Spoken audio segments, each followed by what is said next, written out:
What's up, guys? Welcome to Frank's Media and Reviews. Today, we are talking all about the 80s within the horror genre. Obviously, it's the most popular decade for the genre, and there's so many beautiful reasons why that is. But instead of just hearing me talk about the 80s, I definitely wanted to bring some wonderful guests, some that I have been on other people's channel and some new ones as well. So thank you guys for joining. I really appreciate it. Let's just get the show started, guys. So the first guest I have on every damn week, I swear. Oh, also, before I forget, typical YouTube stuff like subscribe, blah, blah, blah, blah, blah. But more importantly, everyone's link to their YouTube channels is down in the comment section. So thank you, Ryan. I greatly appreciate it. So my first guest, like I said, is almost here every damn week. You guys know his name is John from Let's Talk Entertainment Media. What's up, guys? Always glad to be here, Frank. Thanks for always having me on every week. I'm always happy to join the show and do the live stream with you, man. Yeah, thank you. I really appreciate it for you always to have availability. So thank you. Next is a first-time guest, and hopefully many more to come. This man is so smooth. His name is KB. Loves movies. KB, what's going on, buddy? What's going on, everyone? I'm ready for this. I'm so ready for this. Awesome. Hell yeah. Next guest is I've been on his channel and he's a badass man. His name is Davey Deathray. What's happening, everyone? Thanks so much for having me, Frank. Yeah, this will be fun. I'm always thinking about 80s movies, so it's nice to get to talk about them. So hell yeah, pumped. Hell yeah. And also my last guest is he's damn funny. He's so damn funny. Check out his videos of like Beetlejuice, The Crow, the new one. He's freaking awesome. It's Cody from Dude Who Loves Movies. Thank you for having me. I'm excited to be here, guys. Yeah, thank you, sir. Thank you. And thanks for that intro. That was very nice. No problem. I just tell the truth, man. So now you have to live up to it, Cody. Like, you better be really funny, dude. Like, people, puts a little bit of pressure on you. I told him earlier today. I kept trying to back out. I was like, hey, you better have one hell of a good intro on my audio. I know how to cut a promo, and I'm never coming back. So, as I mentioned, is that I wanted to discuss the 80s within the horror genre, because obviously it is the best, well, in my opinion, and to a lot of people, it is the best decade for the horror genre. But what I really wanted to do, before I kind of get into this topic, I'll go into the comment section, but something for you guys to think like right away is I want to take a step back and do an objective, like, why is it not nostalgic wise, because a lot of us were born around that time and just have fond memories, but specifically why to you, why the 80s is the best, or definitely one of the best decades within the horror genre. Or who the hell knows, maybe you think like the 90s or the 70s or whatever is better than the 80s, and I would love to hear it. That reason, because not everyone's the same.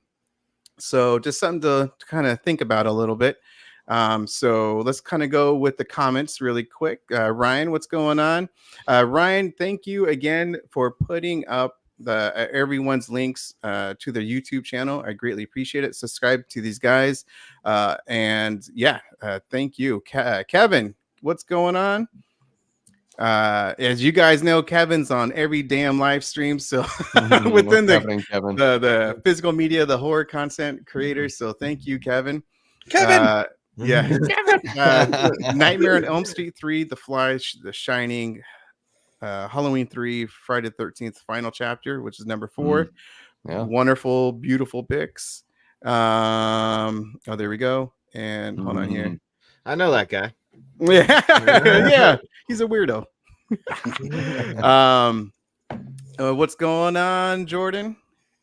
What's happening? And then Brian, how's it going? And let's see what's going on. Adrian, what's going on? Daniel, Eli. This also, he's in a lot of people's channels as well, so he's very supportive within the Eli, yeah, he's physical amazing, media. man. Yeah. Eli's my dude. Yeah. And then Tiana, thank you for joining. Also, follow her YouTube channel as well, guys. What's up, And let's see who else. I just want to make sure I'm not missing anyone new. Mr. Smelly Potato, how's it going? What's going on? Beyond the Grave Media. So, Josh, what's going on? Joel, thank you, Joel. Joel has definitely been a supporter since day one for me, so thank you. And he's very generous. He's been giving out memberships within my channel, so thank you again, Joel. And everyone else is saying hi, so hell yeah. Liana, how's it going? Yeah, Liana, what's happening? Oh, double feature. Hey, girls, what's going on? Yeah. Happy birthday. I think I saw it was their birthdays yesterday. Oh, sweet. Oh, happy birthday, ladies. Yeah. I watch it wasn't. I just Yeah, you just made that up. No. Oh yeah, I'm pretty sure I saw somebody say it's their birthday. Oh, well, guess what? Now it's their birthday. We made it their birthday. Yeah, exactly. And then let's see. I just want to make sure anyone else knew. Okay, so guys, yeah, let's just kind of get into it. I want to know from you guys. Take it back objectively, like, why do you think the 80s was one of the best, or definitely a great decade for the horror genre? Like, what makes it great to you?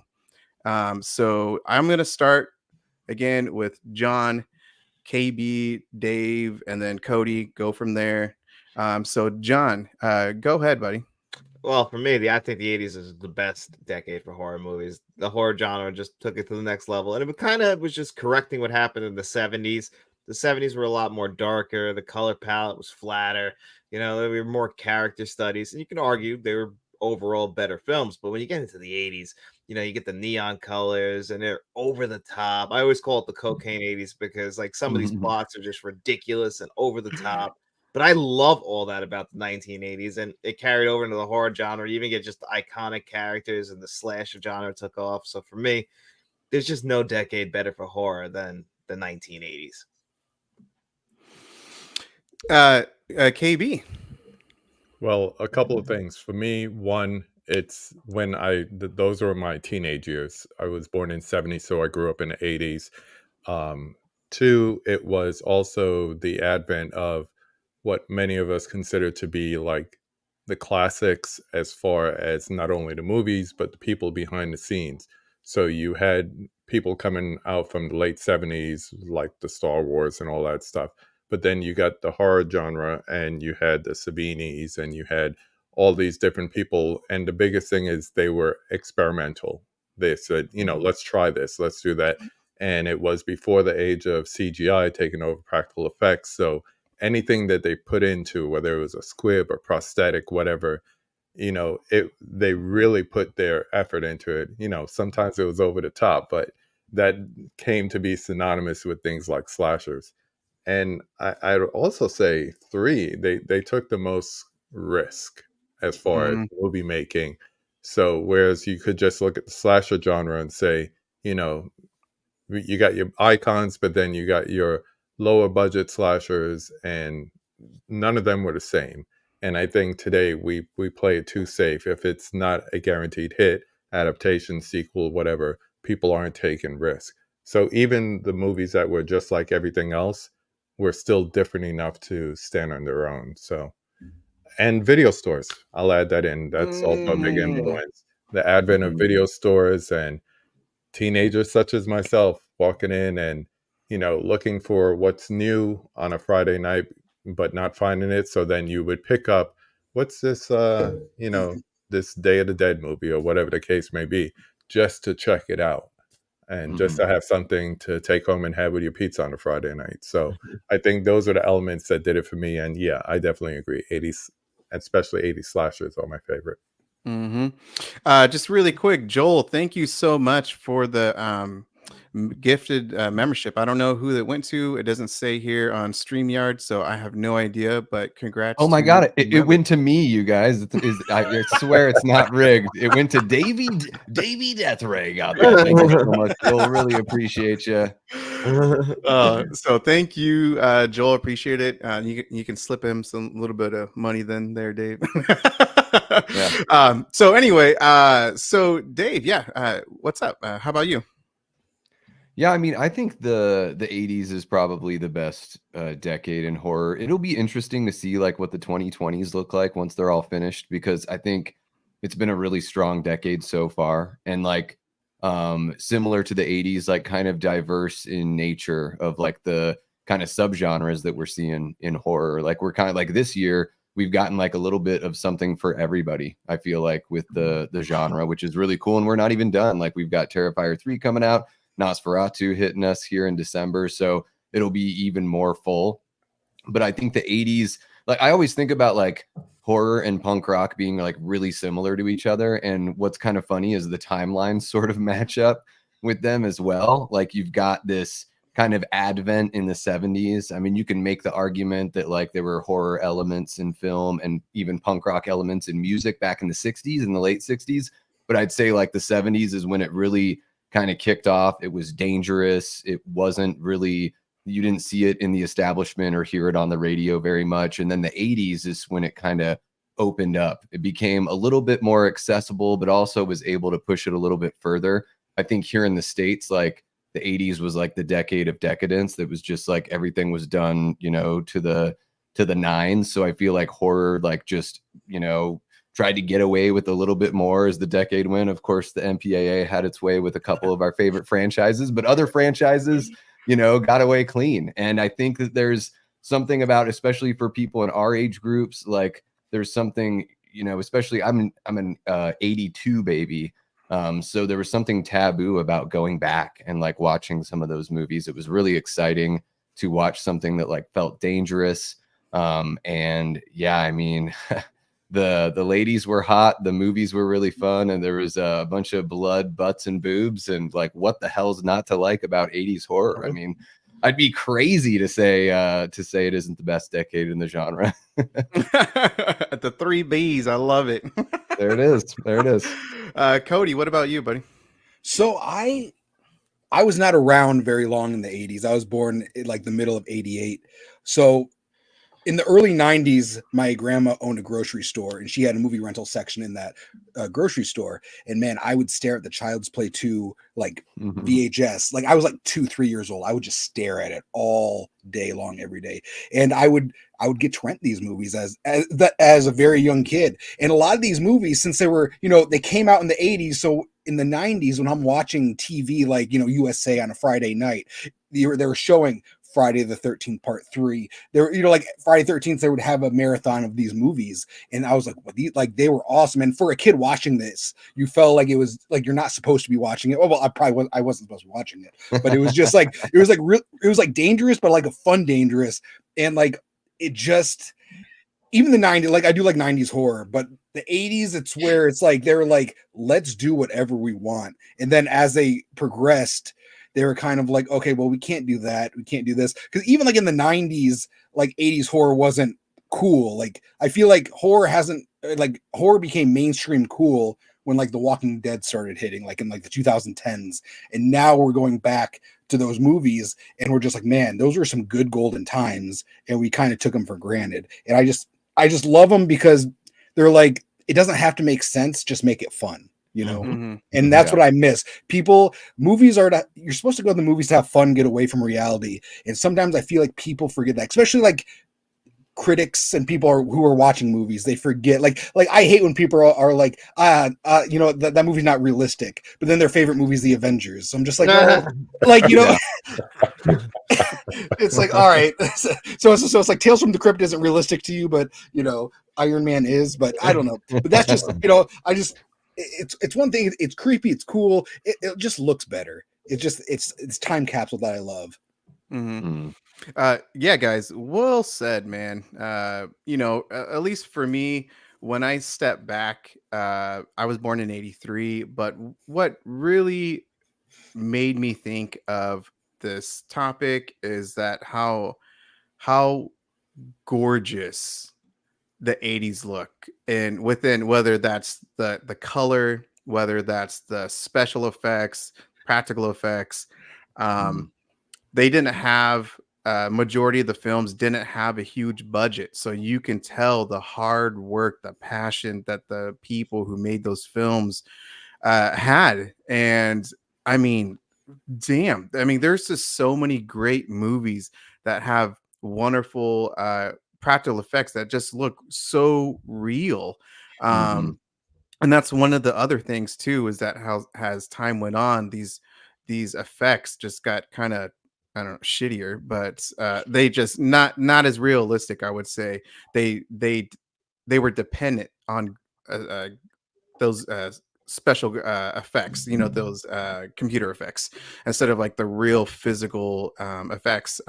As KB has mentioned, Tom Savini. I mean, we talked about it earlier. Day of the Dead. That man has worked on so Mhm. many famous movies that they all look so damn good. And so he has his hands on so many classics as well. But just yeah, what another thing too is that the fun.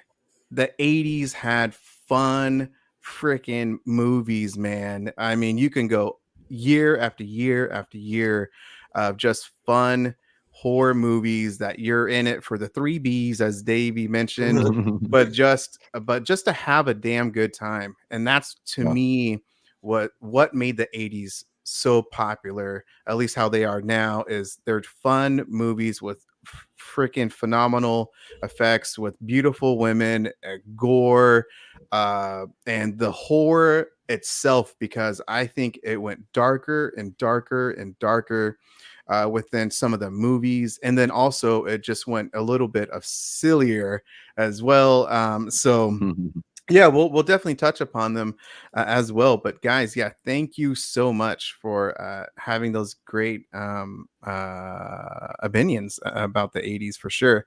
Um, I have to talk about it just really quick because damn it, it is Halloween, spooky season. Who is your favorite villain that's in the 80's? So I'm first, right? Yeah, John. Yeah, yeah, yeah. I mean, it's got to be Freddy Krueger for me.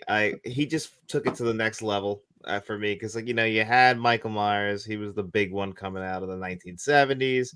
Then you had Jason, but Freddy, the thing he could do that was different is he could talk. He wasn't played by a stuntman. He was played by an actor. He's played by Robert Englund, and his character through the 1980s. He evolved so much to where he became as popular as, like, you can argue, like a Star Wars character.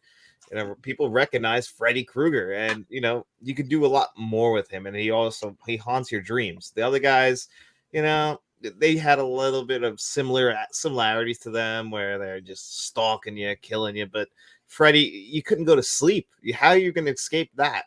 So for me, it's always going to be Freddy. KB, what about you, buddy? I'm with the man. I'm wearing the shirt right here. Yeah. You have to understand, it's like I was like partially into slashers when Nightmare came out, so I'd seen Friday the 13th Part 2, then Part 1. Don't ask, and Jason and all that stuff, Michael Myers, and then when that came out, and then I found out that it was based on kind of like a real life story with these kids just dying in their sleep mysteriously. So now you had the basis that I think people run from when they go to horror movies is, like Cody said before, escapism. This can't really happen. But now people are really dying. So now you put this character around it, and we see the transition from evil to almost iconic and kind of like a caricature of himself, back to New Nightmare, where it's real evil now. So I just love Freddy. Charismatic, still evil, even as a human. So there's so much to his character. There's layers. We get another Michael Myers story. We get the shape, blah blah blah. Jason, same thing. But when you think of the iconic villains and characters, especially slashers, yeah, he's got to be up there for me. Davey. Michael is like my boy, but in the 80s, I don't think he really had the best films, I would say. Like, I really like Halloween 2. Halloween 4 is kind of a mixed bag for me because of the portrayal. Halloween 5, the less said about it, the better. And so, I mean, I would probably say Jason Voorhees if we're talking strictly 80s, because I do love all the different looks. The soggy Jason and Takes Manhattan, whatever. But the way that Richard Brooker and Ted White and CJ Graham look, particularly those three, are really, really strong performances. And even if Jason doesn't talk, I still get a little bit of personality from him. And those movies are just, to me, even though Friday the 13th isn't my favorite slasher franchise, I think it's probably the most fun. It's like a total roller coaster ride. So I'm gonna go with Jason Voorhees for 500, Frank. Nice. Love it. Cody. So when it comes to slashers, there's no question. I think the king of slashers is Freddy Krueger, and then you got like Jason and Michael battling it out for number 2. But they're not my favorite. My favorite. My favorite is Chucky. It's just he was terrifying to me as a kid, but in such a great way. And he's still going strong. He still has continuity in his franchise. It may be all over the place, but it's still there. And it's the same people are still in it. Like, they're still connected. Like, the writer of all of them has been there since day one. So for 36 years, they've been rocking Chucky, and that's very, very rare for something that has 8 movies and three seasons. Yeah, continuity. Yeah, for sure. Because they just canceled the series. Yeah, right. Yeah. Rest in peace. He'll be back, man.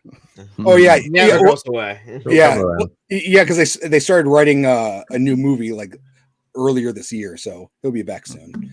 Oh, what? Really? Yeah, they started writing a movie earlier this year. But the thing that sucks is that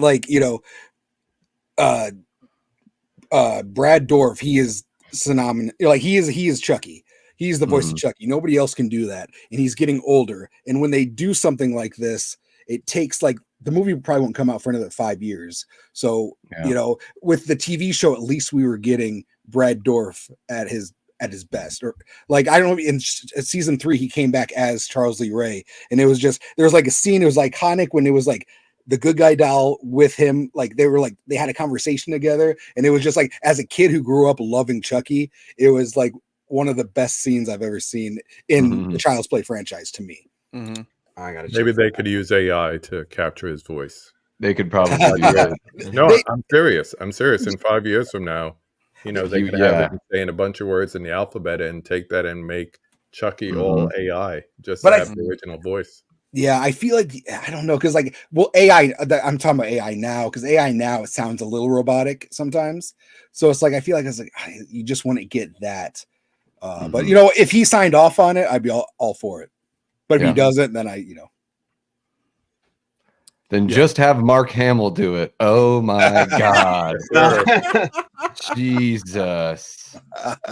That movie. Holy crap. That one I had to go back and give it another shot. I said, right away. Well, that's definitely another decade. A different decade. But for sure. So for me, villain wise, me personally, I would say Freddy Krueger. He's the reason why I became a horror fan. First film is scary as fuck. Oh my God. Just really intense, man. It's the imagery that he has within the first film. I mean, I talked about it multiple times on my channel, on Ken and Ashley's channel, and Sledgehammer Horror. I mean, just multiple people's. I think I mentioned on Davey as well. Just I just love Freddy within the first few movies, because he is so damn scary. Of course, he gets comical a little bit later on, but just the how his it's also body acting as well. Not only just Mhm. the dialogue that he says and everything, just like he's so freaking scary, but in the same way, like charismatic. And the kills obviously are so iconic. And they are just bloody as hell in the first one. Because I saw that movie when I was in kindergarten. I want to say kindergarten. And Oh, yeah. and it was obviously I had Mhm. nightmares. But it was just that's the movie that got me into the horror genre. But if I'm being truly honest, I think the horror villain that defined the 80s for me would be Jason Voorhees. Because when people think of 80s horror, I think most people think of Jason instead of Freddy. Even though, again, Freddy's my number one. Mhm. I always hear about Freddy, or sorry, of Jason more than any other villain within the 80s. One thing is I'm freaking glad and I'm so excited for Nightmare on Elm Street 4K release.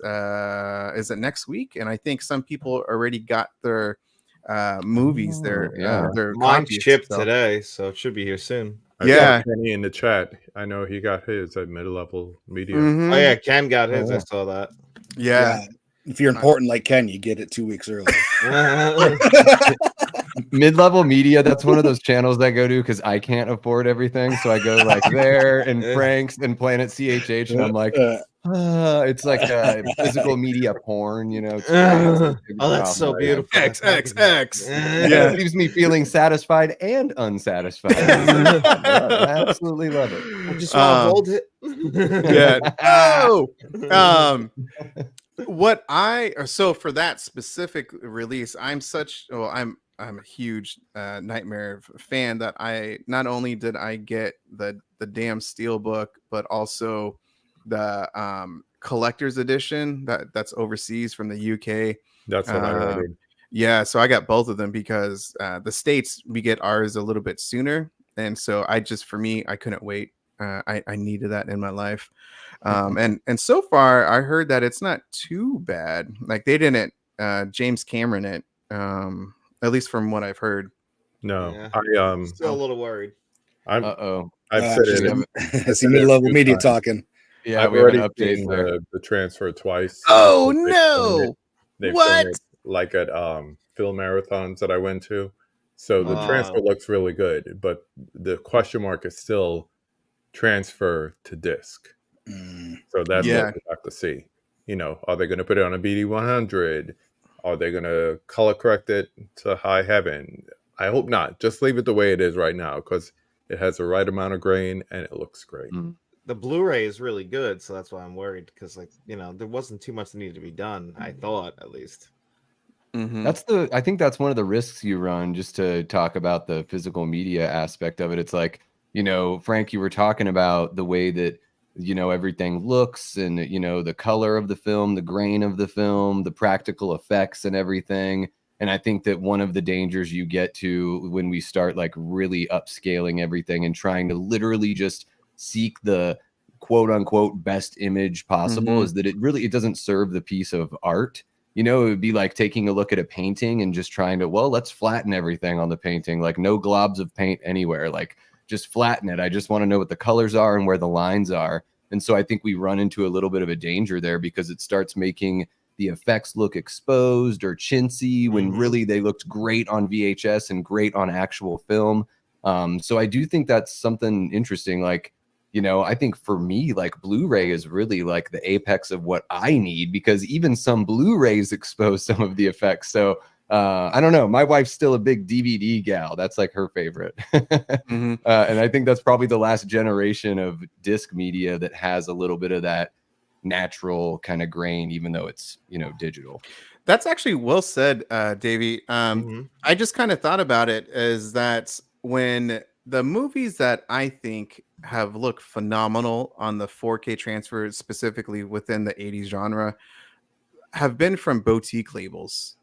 And it's the ones from the big major labels that have been really iffy.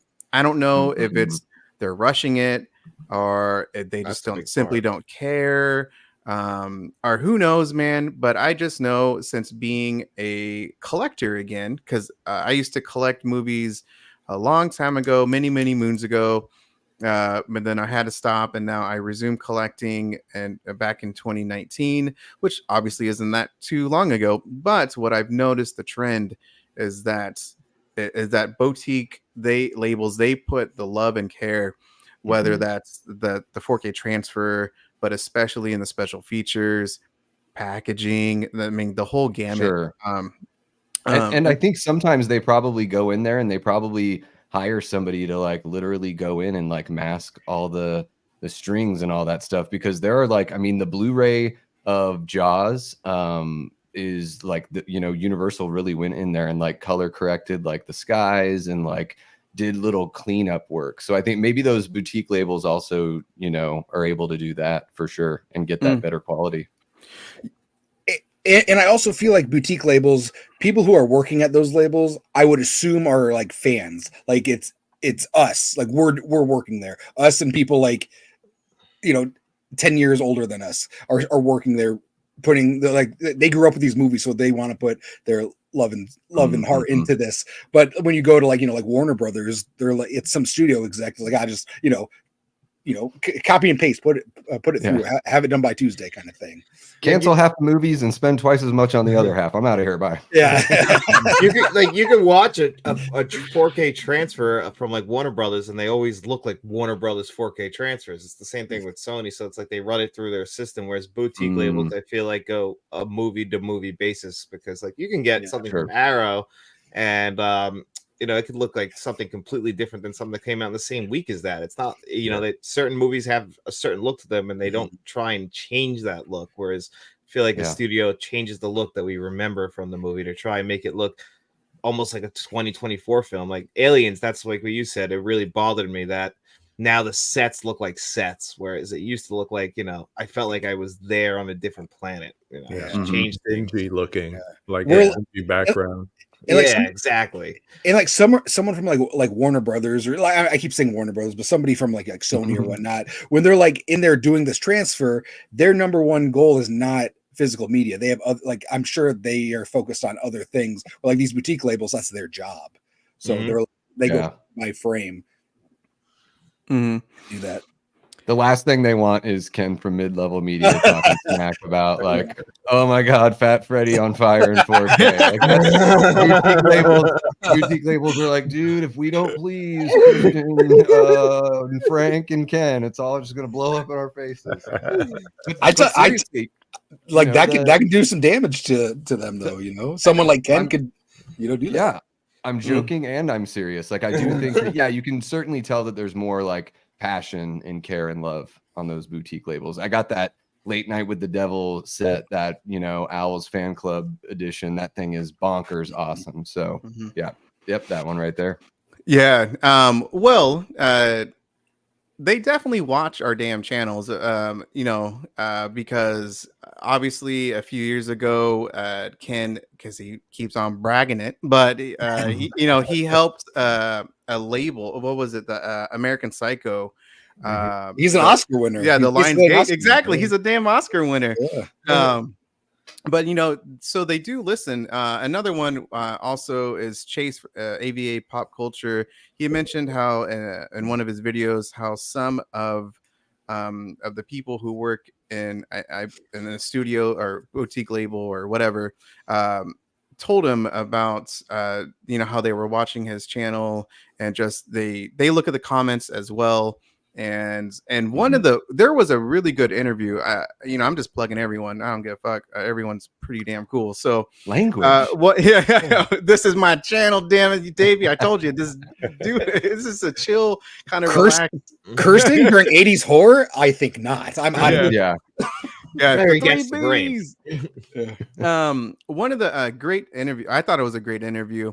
Was I forgot his name, so I apologize. But Serial at Midnight. Heath Heath, thank you. Heath had an interview not too long ago when he actually had an interview with one of the effects people. I forgot her name, but she worked for Paramount Pictures, and so it was like an hour and a half discussion or interview, and I thought it was very informational because she went into details of like the behind the scenes stuff that happens, some of the stuff that they add or don't add. Like she was talking about War of the Worlds, how they removed just a couple things of like the strings of some of the effects that they had, and some of it they actually left on, like it's part of like the charm of that movie and stuff like that. So that was very cool and just informational. I simply love listening to those type of interviews, and then, you know, that's something that I would definitely want to do, but I'm always too damn scared and Yeah. about that stuff. But yeah, man, yeah, I think it's just a great conversation to have, especially since we're all pretty knowledgeable within the physical media aspect of it, but then also with we're very passionate about some of those movies with the releases that they have, and so yeah, man. One other, so I'm going to be mentioning a bunch of damn questions. So the other question would be, of course, is who's your favorite damn director of the 80s and the favorite movie? Oh, well, that's actually pretty tough but I'm gonna have to go with Wes Craven and pick A Nightmare on Elm Street, even though Wes Craven directed another movie from the 1980s that I absolutely love, which is Shocker. So, you know, you can go, that's a two-hander with him. A lot of people might forget about that, but he was all over the 1980s, Wes Craven. I think he directed like 4 or 5 films that decade, and he wrote or produced The Nightmare on Elm Street 3. But he was just perfect for the 1980s. The guy had also had a classic film 3 decades in a row, the 70s, the 80s, and the 90s. And I think his peak, I would say, is the 80s as far as consistency for his films. But I'll still say Nightmare is his best film of the 80s, followed close by Shocker, in my opinion.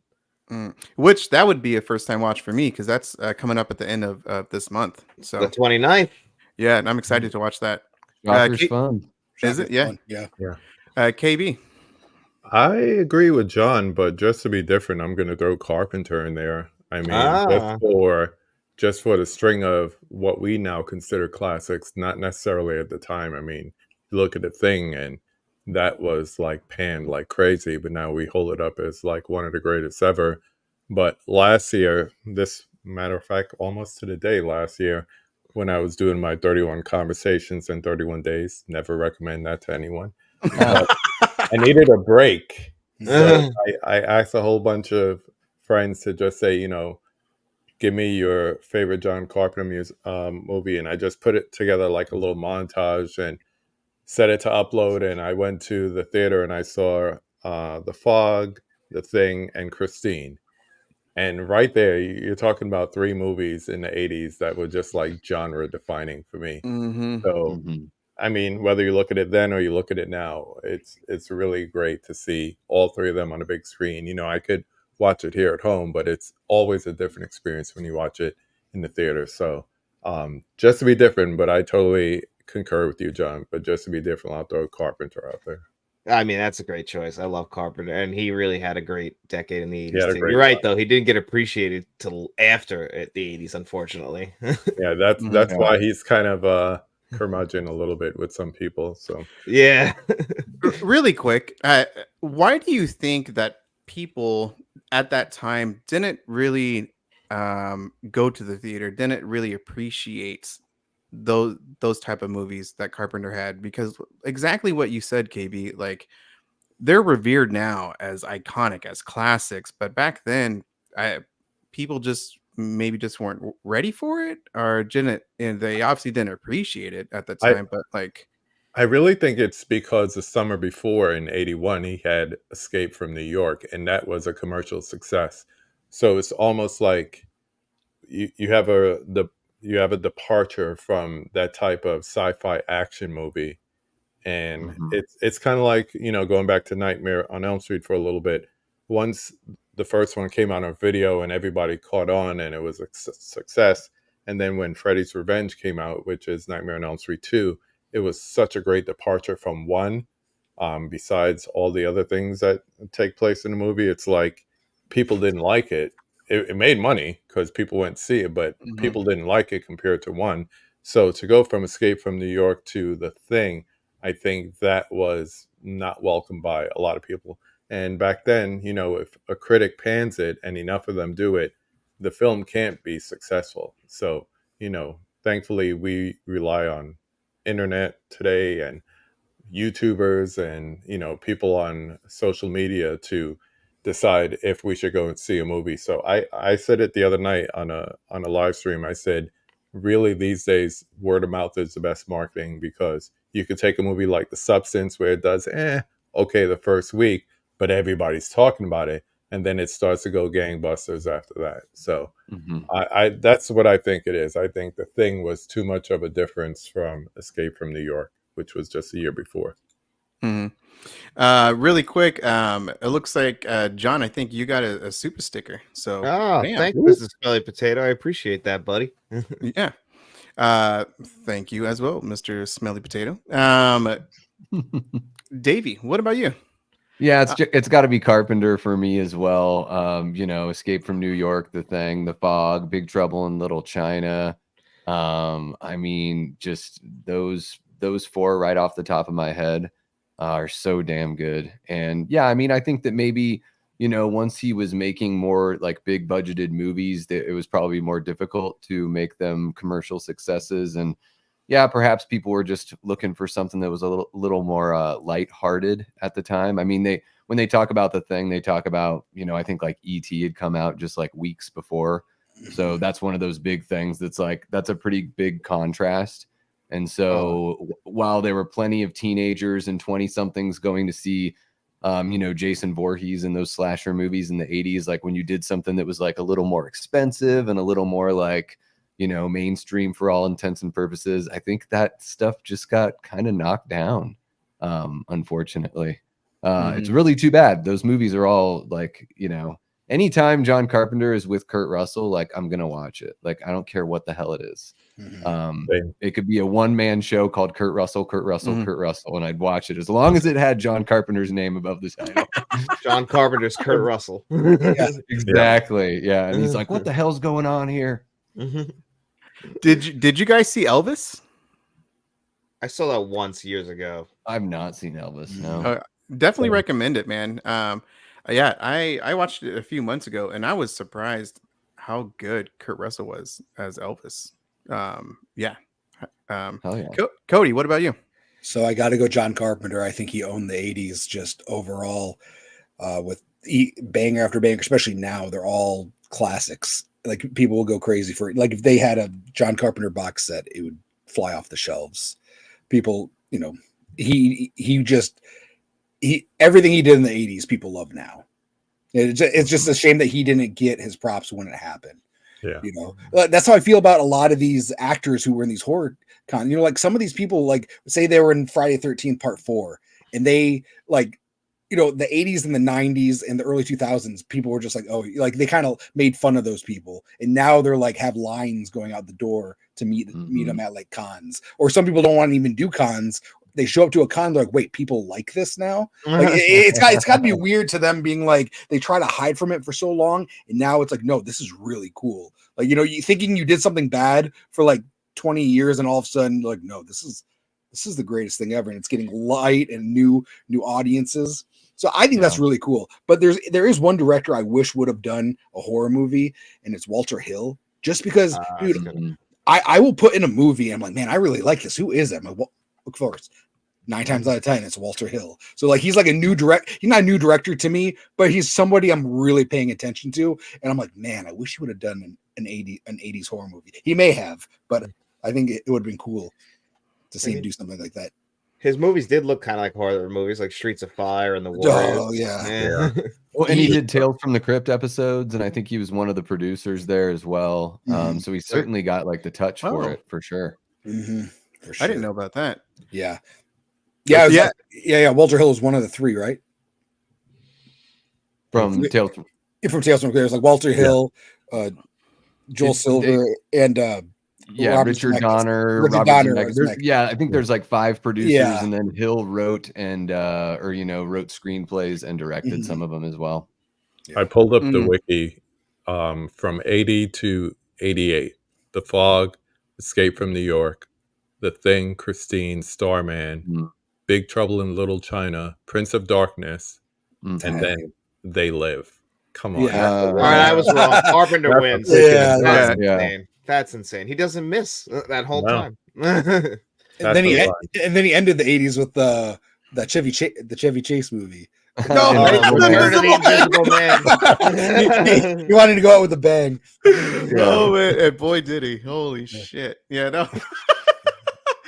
Just really quick, Ken made a good comment with that. If you guys haven't seen Southern Comfort, check that movie out, I man, haven't. because there's some disturbing scenes and just situations that happen in that movie. There's a 4K release from Vinegar Syndrome. That's how I actually saw it, was for the first time for that. But oh my gosh, That's really early 80s, right? 81. yeah. 81, yeah. Yeah. I want to see it, especially after I saw that it was Walter Hill. Yeah, highly I recommend. love that he's got the most normal name. Like, I know. Walter Hill. I'm John Smith. Yeah. For me, I think you guys already said is John Damn Carpenter.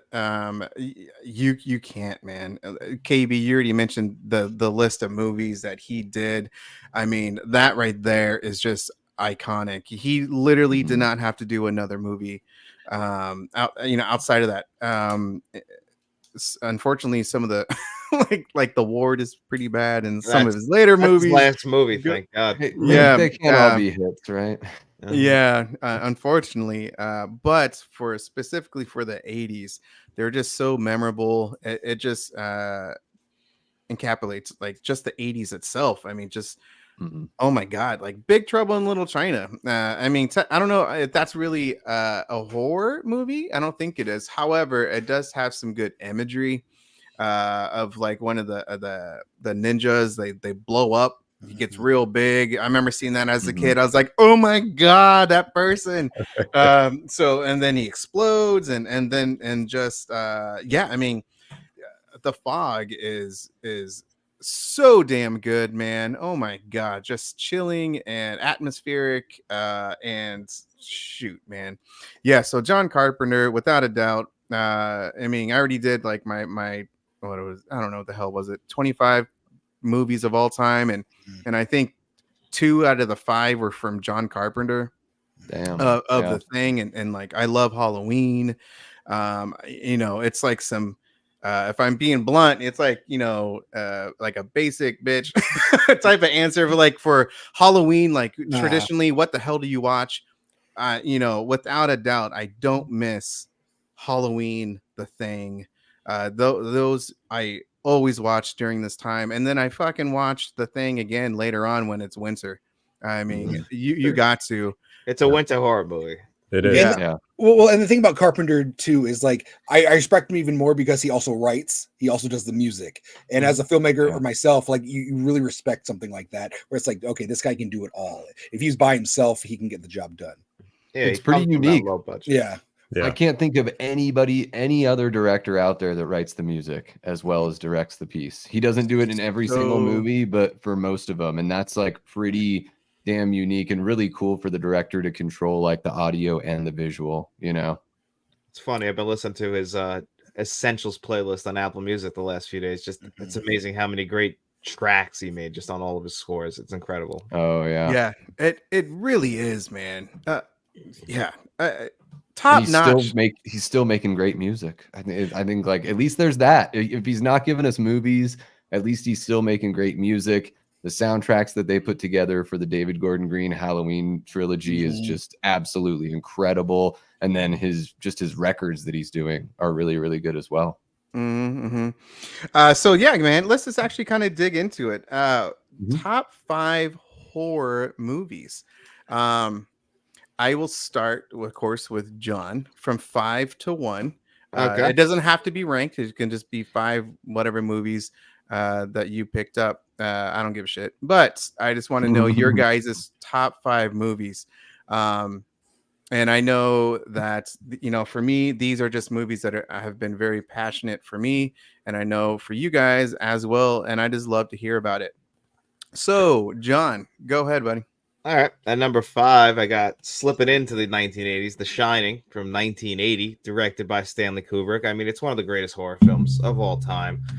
And it's crazy because Stanley Kubrick, he could just dabble in a bunch of different genres besides just, the horror genre. But he made one of the greatest horror films when he wanted to. Obviously, it's a Stephen King adaptation, and Stephen King notoriously hates the Shining film. They remade it into a miniseries in the 1990s, and that one's more of like his vision. But Jack Nicholson is one of the greatest actors ever, and his performance in this movie is just incredible. Shelley Duvall, the late Shelley Duvall, is great in it as well, even though she kind of apparently went through hell while the movie was being made. But the performance does speak for itself. Yeah. That's the thing when you talk about how directors got stuff done back in the day. It's like, might not have been the best, but the performances do speak for themselves. And whatever Jack Nicholson was doing, it all worked for this movie. It's cocaine. No. It was flowing in the 1980s, and I'm thankful for it. A lot of movie deals. Yeah, that got stuff done back then, I guess, and we ended up with a classic. Yeah, the Shining, obviously, it's a masterpiece. I just love how it was filmed here in Oregon, over at Timberline Lodge. And then when my wife and I did, she was a travel nurse, and we went to the Stanley Hotel. We lived in Denver. And so we went to the Stanley Hotel, and that is just simply just picturesque. I mean, it's beautiful. But yeah, so The Shining, beautiful pick. John, KB. For the first one for me, I'm going to go with the sequel to the original movie because this is the one I saw first. So I'm going with Evil Dead 2. I know a lot of people like, oh, it's just rehashing Evil Dead 1. But if you've never seen Evil Dead 1, you just like Evil Dead 2. So I don't know. It's like, I think it's a little bit more tighter and concise, the relationship between Raimi and Bruce Campbell. It shows more into than in the original one. One is more like the indie kind of thing. So, and it's the poster, going to video stores and seeing that poster and just it being creepy and everything. And just like I said, that was the first one I saw, and then that made me want to go back and watch the Evil Dead. So Evil Dead 2, that's my first one. Yeah. Also, Bruce Campbell lives here in Oregon. At least he's from Oregon. So yeah. It's all connected. Yeah, it's all connecting. Davey. I've got from 1980, The Changeling with George C. Scott. I can't stop talking about this movie. I really, really love it. I had just seen it, I don't know, maybe 10 years ago for the first time, really not that long ago for me, and was pumped to see this Severin copy at a convention. Picked it up right away. It comes with like a 4K, the Blu-ray, and the soundtrack on CD, which is really, really cool because it's got an awesome soundtrack. This movie is just, I think this is the movie that made me realize I really do like slow burn, like haunted house, like spirits trying to find justice kind of movies. It didn't really occur to me until I saw this one where I was like, oh, I started thinking about other movies that I've really enjoyed. And yeah, I mean, George C. Scott's performance is incredible here. The music is eerie. The revelation of how everything unfolds with the story, I'm not going to get into any spoilers, but it's a great movie about a spirit that wants justice. And yeah, top notch, The Changeling from 1980.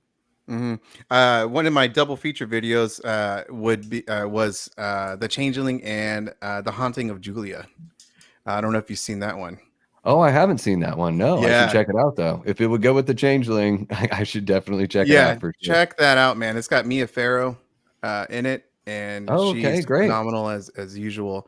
Sorry, I just had to say that because that's a good double feature.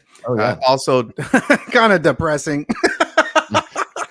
Well, and I think like when I watched like Ty West's early movies, like The Innkeepers and House of the Devil, and then I saw The Changeling after seeing those movies, I was like, oh, that it seems to me like that's where maybe some of the inspiration came from for this style of filmmaking and just like the slow burn qualities of it. For me, The Changeling, I actually the first time watch, I did not like the movie, but I'm glad. Like I don't know what, but I wanted to rewatch it because Scott is just a phenomenal actor, and there was a good premise to it, and so and the beginning, what the Oh, fuck, that movie's a uh, tragedy. With and the so Heartbreaking. yeah, and so that maybe just kind of like it still stuck with me, and I think that's Yeah. part of it. It was like The Changeling stuck with me, even though I didn't enjoy it my first watch. After the next viewing, like I really enjoyed that film. So yeah, I just have to throw that in. Cody, Yeah, so I don't have the physical media with me right now, but I thought I'd bring something cool. Sleepaway Oh, Camp. damn. Nice. My Sleepaway Camp poster. Who the hell signed? Oh, what? Melissa?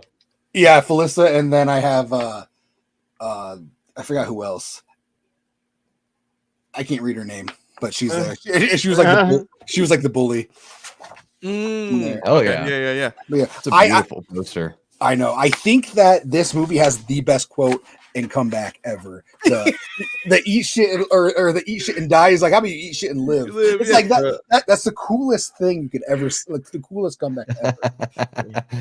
But yeah, like I think that like that's my favorite summer camp horror movie, and summer camp horror was top notch in the 80s, and it was so cheesy. And you guys were talking about how like 4Ks can ruin like some of the footage, where like when you watch the Blu-ray, you know, when they're showing her in the dark, you can see what's his name actually standing in for her. So you're like, oh well, there's the killer right there. It's blah blah blah, and then it's not because it's lit up. It's supposed to be in, you know, on VHS and DVD, it's dark, but when you see it on a Blu-ray, it's lit up and you can see the stand-in and you can see, you know, Ricky. You know, you're like, oh okay, so that's hilarious. Yeah. This has the same problem. You could see Michael hiding in the back of the hallway where it's dark. Oh yeah, he steps out. You can see it. Wow. But yeah, it's a favorite of mine. Yeah, great pick. That's iconic, top 3 or 5 best endings to like a twist of any horror movie that has ever been created. But yeah, what the hell was I gonna do? My number 5 would be I actually just did a watch party, and that's American Werewolf in London. I was scared shitless, man. When I saw this as a kid, the transformation looks so realistic. It's very atmospheric. Of course, there's some comedic scenes, little lighthearted moments in it, which I think is a perfect blend because the movie is it's pretty dark, man. And the reasoning why, you know, what he has to do, you know, and just, oh my gosh. So yeah, that would be my number 5. You know, and plus that damn movie won an Oscar for special effects as well. Deserved. Yeah, exactly. I think was it the first year that they had that category too? I think there's extra little trivia there. I think it was the first year that they had that special effects category. I don't know for sure. I'm going to trust you on that. But I do also know, of course, like the Howling. Don't fact check me. I'm doing it. Don't cut my mic. Don't fact check me. You said there'd be no fact checking. Yeah. I was told that you were just gonna take everything I said as truth. We agreed on that before. Yeah, exactly. I'm out of here, Frank. I was to understand that. John, number 4. All right. My number 4 is one I actually already watched this season, Halloween 3, Season of the Witch. I mean, it is my favorite Halloween movie. I can't lie. I love this movie so much. I mean, the premise, I get it. It's a little bit cheesy, but weren't the 80s cheesy? And this one has one of the cheesier premises you can imagine. I mean, Stonehenge is a big part of the plot, but still, you know, you get just the silver shamrock masks. They're iconic to this point. if I ever get enough money, I want to get that like tattooed on my body, those 3 masks. I love the look of it. And this 4K Blu-ray from Scream Factory, I think really enhances the film, whereas sometimes I've said it here where I feel like it takes away from the movie. I think that everything they did on this 4K Blu-ray actually helps to add to the movie and actually make it overall better film. Yeah, like the colors of the masks and everything pop better. Oh, so much better. That it just looks so much more vivid, the colors. It's got a great soundtrack. It looks really good. Like Dean Cundy's still behind the camera. Oh yeah. You know, Tom Atkins' mustache. I'd be remiss if I didn't mention that. God. The guy if I could get a tattoo, I would get Tom Atkins' back tattooed on my back, because what a back. What a back. I mean, this guy all over town, man. He's just got them all on the hook. And what's great is they're all sort of into it. It doesn't come off creepy because everyone's like, oh yeah, that's he's so happen. charming. It's gonna happen later. Yeah. It's great. KB. I'll be right back, guys. Okay. I cheated for this one because, well, first of all, shout out to the pack. But the question is always, what's the better vampire film? So, is it Lost Boys or is it Fright Night? I can't choose. I can't choose. So, I would say Lost Boys is the cooler film to me, the one I watch more. But Fright Night is a better vampire film. So it all depends on which category you're trying to grade it on. But to me, they go together. Not necessarily as a double feature, but good stuff either way. Yeah, you can't talk one without the other. You can't. If you talk Kiefer, you got to talk Mr. Sarandon. So you got to go back and forth. That is a tough pick. It's almost like the Lost Boys feels a little more rock and roll to me, a little more punk rock. But then Fright Night's got a little bit of that kind of Rear Window sort of vibe going on, a little Hitchcockian. Plus Tom Holland is a director, like really, I love that movie and Child's Play. Yeah, that would be a good versus battle, KB, putting those two against each other. Yeah. I mean, I wouldn't be the first one and definitely not the last, but it is a good idea. It is a good idea. Yeah, I mean, they're both iconic for a reason, to be honest with you. I mean, because they both got their I don't know if Lost Boys is more popular. That's hella tight, Cody. I don't know if it's more accessible in some ways, like the Fright Night, because that's what I saw first was the Lost Boys, and I mean that's on my damn thing. But like Fright Night for sure is what you said, KB. I think it really captures the vampire genre more. And I freaking love the story of I'm forgetting the names of the actor who kind of like the Van Helsing. Peter Vincent, something like that. I don't remember his name. But you're shaking your head, Cody. Is that it? Is that his name? I think it's Peter. Oh, okay. From Fright Night. Yeah. Yeah, because they're doing it's Roddy McDowall. Yeah, they're trying to do Peter Vincent. Yeah, exactly. Yeah, I love that, man. It's so freaking comical, but it's so damn good because it plays, of course, what you just said, Peter Vincent, like the old vampire movies. So so Davey, you just your turn. Yeah, my next up is Friday the 13th, Part 6. Jason Lives. The best one.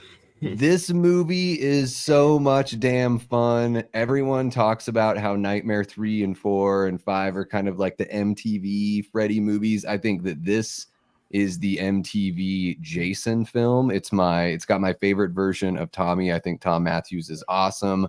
I love Tommy and Megan's chemistry here. Like, she's one of the most like fun-loving, go-get-'em kind of, final girls in horror history. I love the way that they interact with each other. CJ Graham is a great Jason. This movie's got the right kind of comedy for my tastes. So maybe for everyone, it doesn't work as well. But it's just got enough of that like meta touch long before anyone else had really touched on that at all. I just think Tom McLaughlin's a total rock star. I love everything about this film. I watched it on the night of my first date with my wife. Oh. We went on a date on Friday the 13th, and then we ended up getting married a couple Friday the 13th ago. So this one's got a special place in my heart. But Final Chapter is a close second, but this one takes the cake for one of my top 5 picks here tonight. That has a great opening, man. Mm-hmm. Jason Lives. I Oh, loved it. God. It's like a Universal monster movie. Yeah. The James Bond opening, it's perfect. Yeah. Yeah. Mhm. It's a cool Co- poster too. Oh yeah. Mhm. Cody. Yeah. So my next one is going to be Shopping Mall, I have. That's a great one. Oh, that's great. signed by yeah. Barbara Crampton. But yeah, this Oh, movie is baby. just so fun. It's 110% false advertisement, but it is like the poster. But it's such a fun movie. I really do like it. And this was back in the 80s where we didn't care if the poster was misleading or not. Now it's like you go to like Walmart and you see all these like cool covers and you just know it's going to be bad. Where this, you're like, this could be really fun. They hired an artist back then You to don't actually know. make those posters. Now it's like generic art 101. Yeah.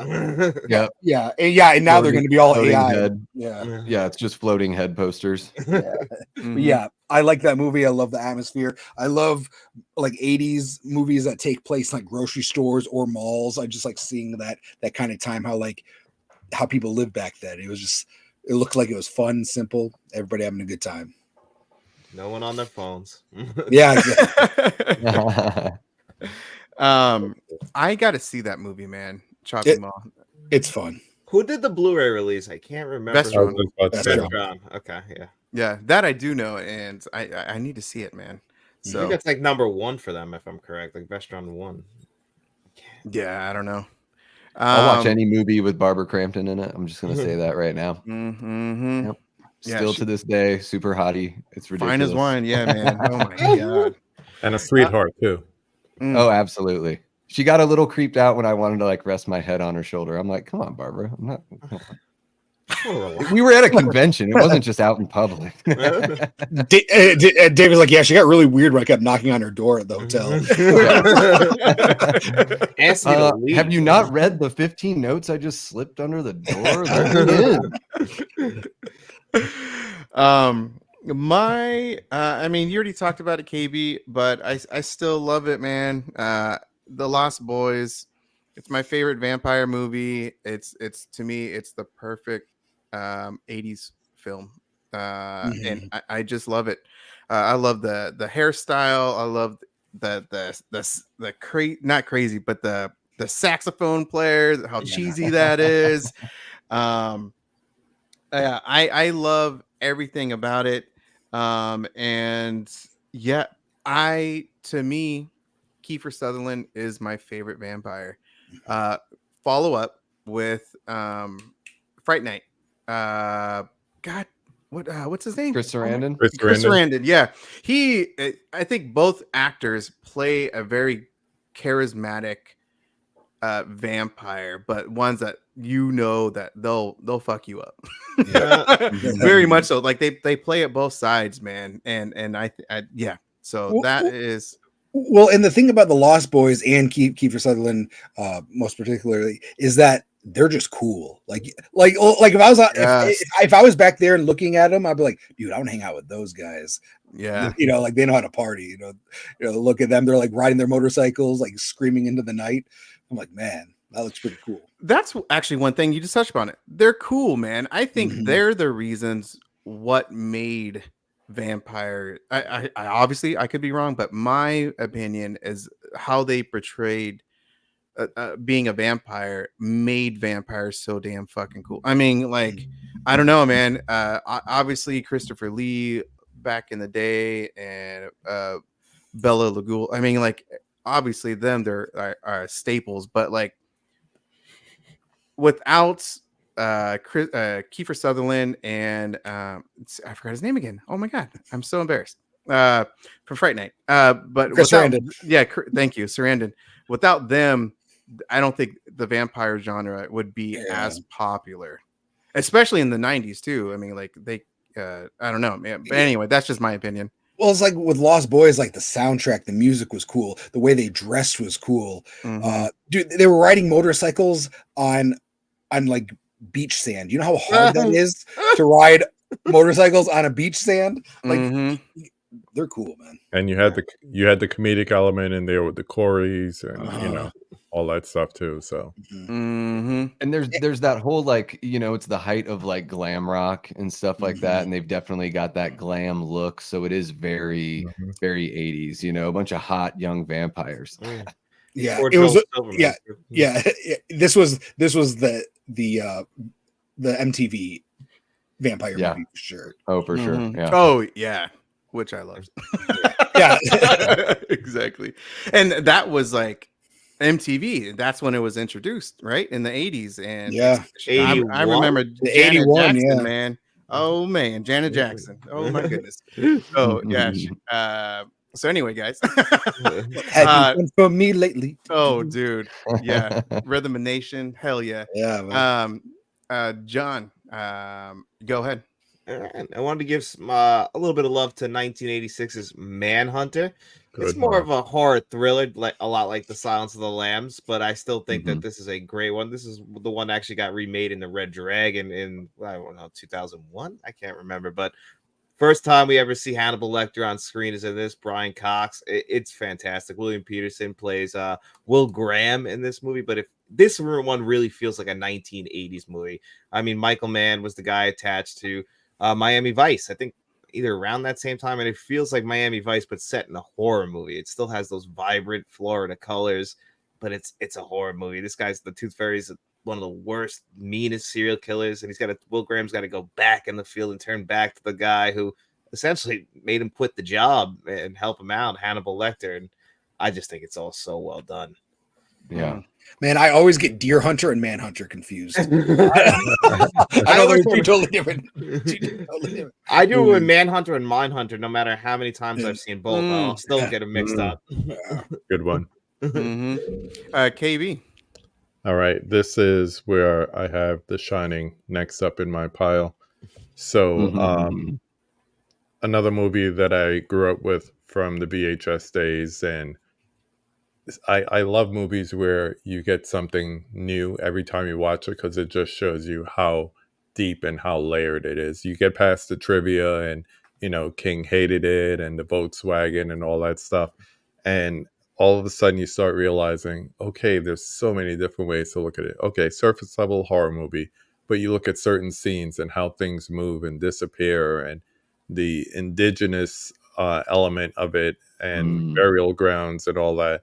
And the whole thing with Danny, and there's so many levels to this. And then you watch Dr. Sleep and it just adds on to the lore. It's one that I just keep going back to over and over. David from Film Collector Archive, he is a big Shining fan, and I know I could probably sit down with him for a day and find out even more stuff, which it's like, okay, I could watch the movie 11 more times or just talk to David and find out everything. But in the meanwhile, I just keep watching it because it's so great. Yeah, well said, KB. Davey. All right, I've got a film we've mentioned before tonight, John Carpenter's The Thing from 1982. This one, I mean, Rob Bottin, special effects, unbelievable. The sense of paranoia and isolation. I mean, what's not to like about this movie? The Ennio Morricone soundtrack is great. One of the few times where John let somebody else score one of his movies, which I think is really cool. And as a little piece of trivia that I always mention when I talk about The Thing, it was filmed in my hometown of Juneau, Alaska, up in the ice fields. So a lot of that stuff was filmed up there. And as the stories go, they used to fly down a helicopter to get more beer and stuff and provisions for the cast and crew up there. But an absolute classic, a movie that just seems to get better and better every time I watch it. And yeah, I mean, I think a great double feature here, like a horror to sort of horror adjacent movie, is The Thing and Quentin Tarantino's Hateful Eight. They use some of the unused music from Ennio Morricone's soundtrack is in that film. The isolation, the paranoia, all those elements are there. I mean, basically, The Hateful Eight is like Quentin Tarantino doing The Evil Dead meets The Thing meets a Western. So just wanted to throw that in there. But what a great movie. It's difficult for me to know if I like this more than Halloween or if I prefer Halloween. But the fact that I even have to ask that question is pretty remarkable. So there we go. Number 3, John Carpenter's The Thing. Cody. Yeah, so my number 3. So this is, I'm sure Davey's already mentioned this one. I'm sure he's going to be thrilled that I am bringing it up, as this is actually my favorite from the Friday the 13th franchise. And it's a movie that it was the first one I saw from the franchise, and it's just always been there. A lot of people don't like it. A lot of people think it's very boring. Some people think it's Jason Takes a Boat or Jason Takes Vancouver. I call that. What a poster, though. This is my favorite poster out of the. It's iconic. Yeah, this one, and then the Jason Lives is my second favorite one. But yeah, I can watch this all the time.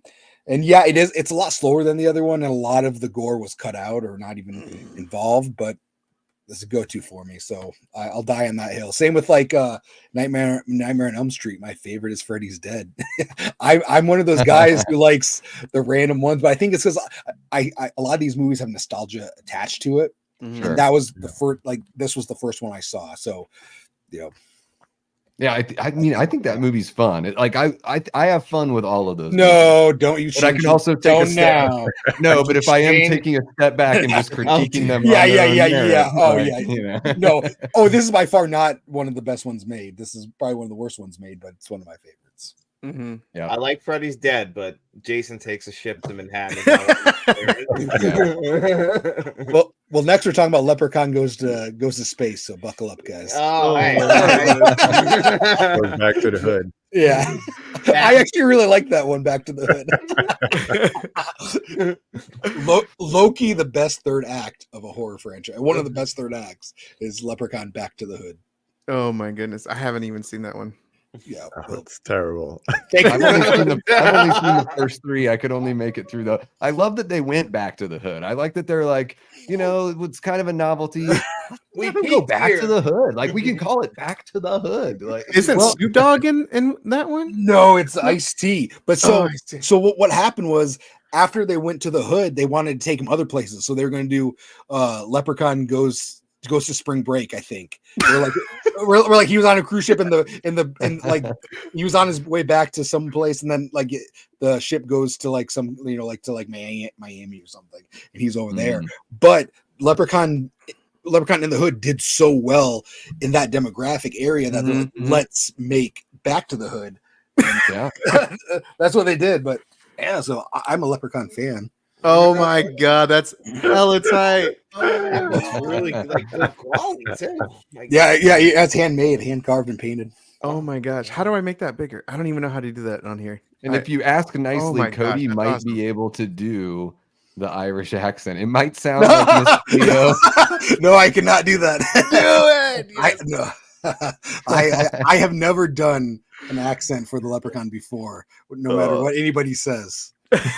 I will not be fact checked on that. You got the laugh, bro. You got the laugh. Yeah. You got the Leprechaun laugh, bro. Yeah. So if Christian Hannah Horror ever tells you that I can do a Leprechaun impersonation, he's lying. It wasn't me. It was somebody else pretending to be me. Yeah.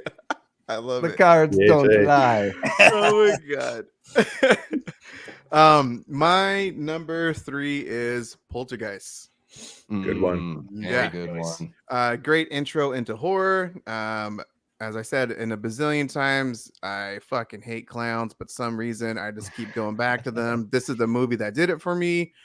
Creepy ass. I don't like dolls either. I have 3 girls, man. # girl dad.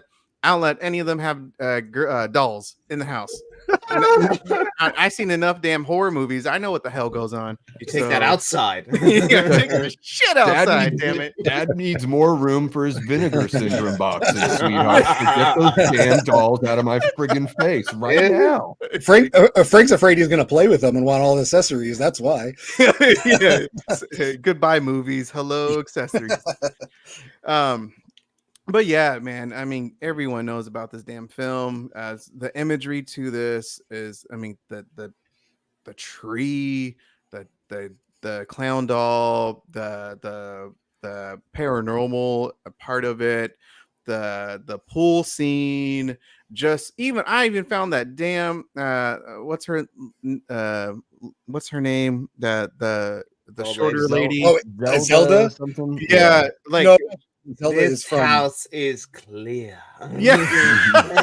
I even found her kind of creepy She when scared I me was too. younger. She is. Mhm. Yeah, man. I Yeah, she think sounded she's like, "Hey guys, we're like, yeah, she's like a little voice." I'm just like, "Oh my goodness." Mhm. Yeah. Caroline. Definitely brings that element. The That was beautiful, John.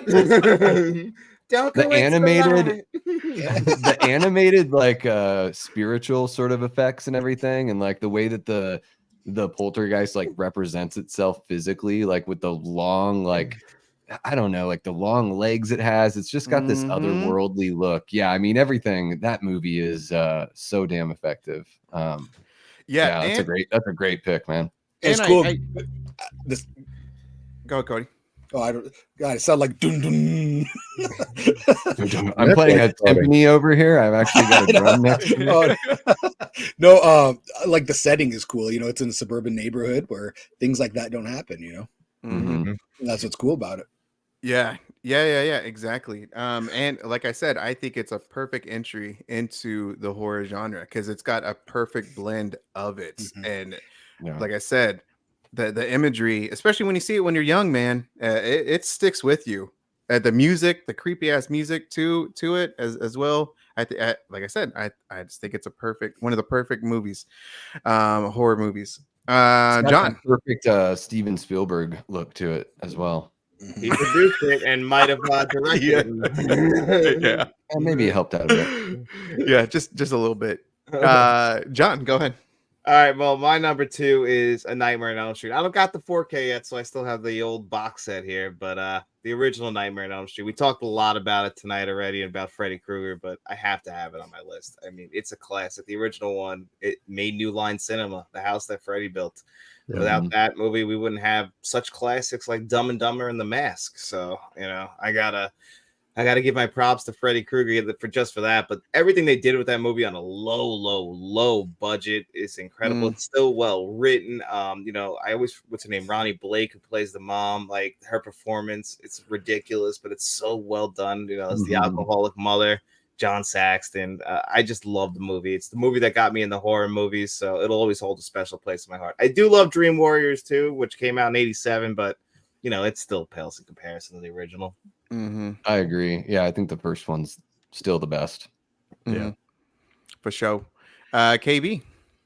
We spoke about this one enough, so I'm just going to hold it up real quick. Going back to The Thing, and I don't know if it was John or someone else who said it, but this is a perfect, sorry, Cody, you don't get this kind of weather, but Arctic winter movie. It's cold. You got the comforter. It's snowing outside. Maybe the lady doesn't like horror movies, so something else is going on, and you're just watching The Thing once again. It's a beautiful thing. It's a beautiful thing. I want to be in that setting right now. I want to be in that setting right now. So, you know, Jeez. Yeah. not that I'm having a great time with you guys, but that sounds appealing as well. I see how it is, KB. Yeah, man. Baby. Don't make me go ahead. say Go- it. I'll say, yeah. I'll say, yeah, man, it's like still in the hundreds here, right? Like I don't even know what it was today, Davey. Jeez. Yeah, today it was 100 plus. Right now it says it's 88, but probably real feel is like 90 something. You Yeah. know, 8:30 at night, and it's crazy. I don't Are you, I don't are know both of how you I'm guys gonna. in Arizona? Davey and I live in the same house. He's just right there. It's just- Yeah, or- I'm in the bathroom. no, I'm in the bathroom. This is my shower curtain. Shower curtain. Oh, there you go. The back of Yeah, my toilet has same area though. Yeah, same area. Hot as hell, Phoenix area. Yeah. And so my pick for number 2 is one that was sort of mentioned earlier. It is the very first Evil Dead film. I love the Evil Dead. I mean, you can tell just over my shoulder there. This film, when I first saw it, it completely changed like the way that I my like perception of like how you could make a movie. It just kind of blew the doors wide open. And to me, I say it's the most punk rock movie, like horror movie of all time, because at some points they only have like 3 or 4 people on set. They found a way to make this thing happen. They found a way to make their dream come true. Total do-it-yourself kind of attitude from the crew here. I adore that the 3 producers still have control of the property. I think that's what makes The Evil Dead one of the strongest properties out there. They're currently working on, currently working on 2 more of these things right now. The possibilities are endless, but this original film for me, Evil Dead 2 was my favorite when I first watched them. But as I returned to the movies, I became obsessed almost immediately. And this one just stood out to me, even with all of its like technical flaws because of the low budget. I just love the ambition, and everything that works so damn well for me. I fucking adore The Evil Dead. It changed my life. So there it is, number 2.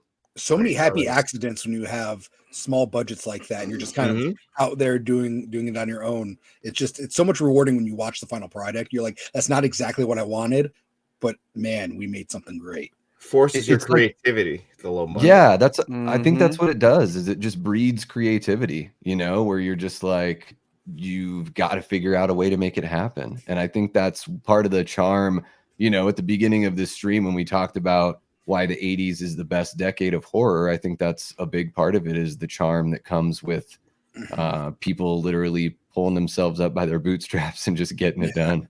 Yeah, I think that's what, like, when it comes to like the Terminator 1 versus Terminator like Dark Fate, it's like there's just way too much story, way too much effects going on in Dark Fate, to where it's like you want that simple story that's so effective in Terminator 1. They need to go back to basis and stuff like that. Yeah.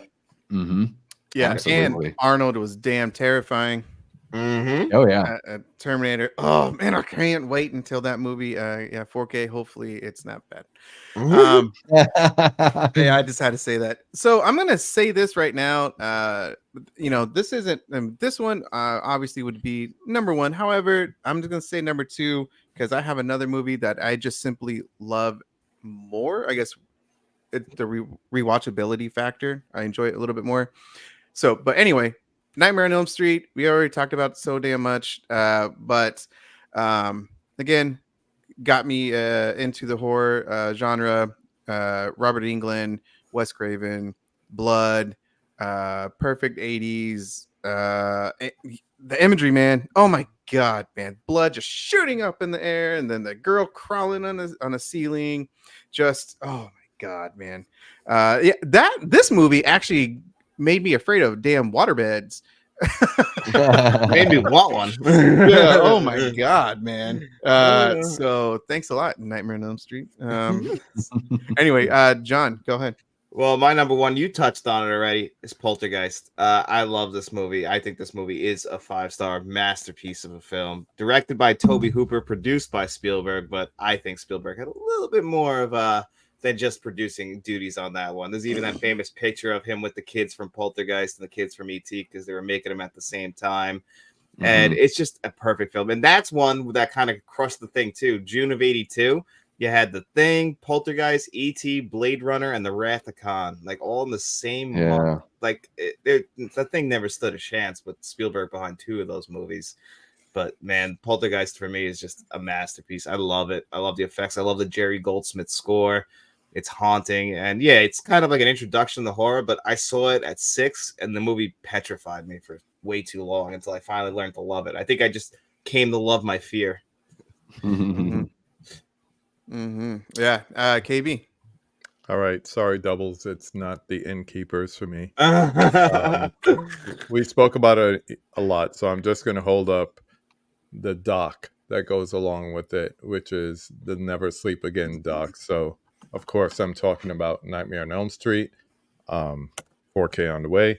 But it's just like you were talking about the movie that got you into the genre. I think that's when I got over my childhood fear. So 84, 85.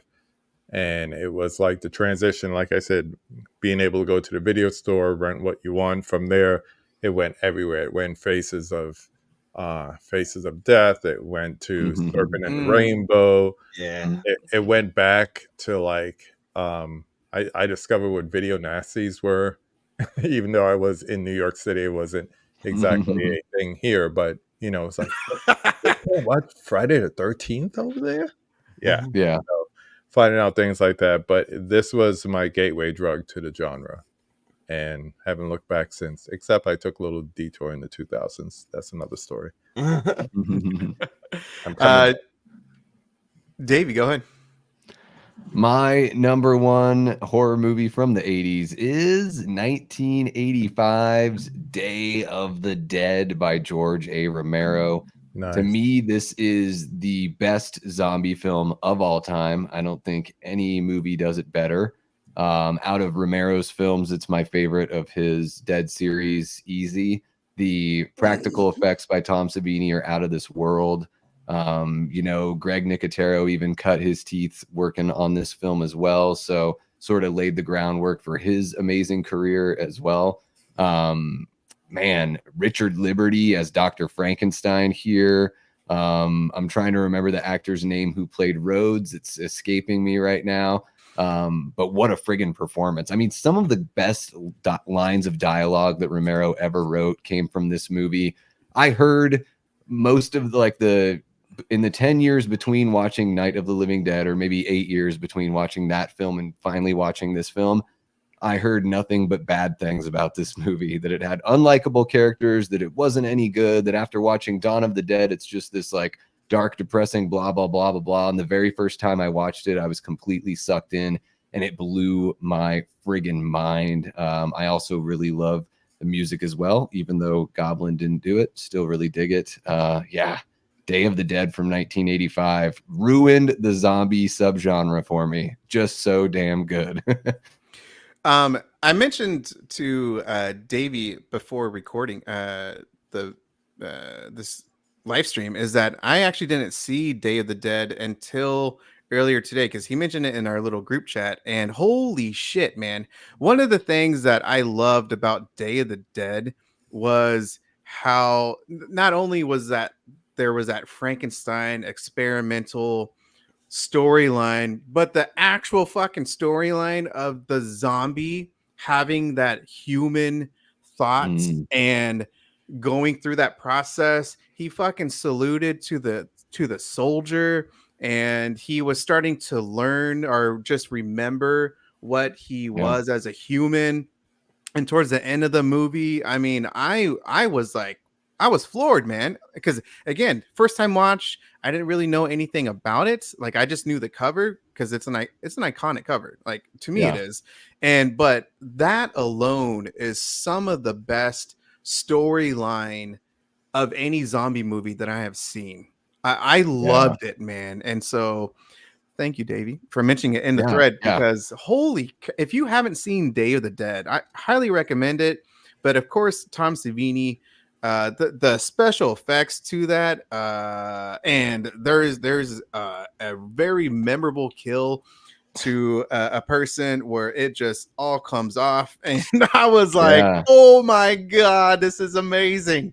Special effects, oh my gosh, the effects are crazy. Howard Sherman as Bub is like one of the most know, a zombie that you like really start feeling something for him, and it's like to like genuinely create that to make your audience feel something for this creature and to root for him. I love the way that Romero writes as well. He writes his bad guys in a way that, like, even if you disagree with them, you understand where they're coming from. They're not just like James Cameron bad guys where they're like just the devil. Like, I totally understand where Rhodes is coming from. Like, I think he's totally a complete asshole, but everything it's not like he's like lying. Like, everything he says has truth to it. I just think that that's sort of, you know, for me, what helps him resonate and what makes the movie so damn rewatchable and fun. Fantastic pick. Cody. So you guys, or you skipped me for my number 2, so I'll do my number 2 right now. Oh no, I'm so sorry.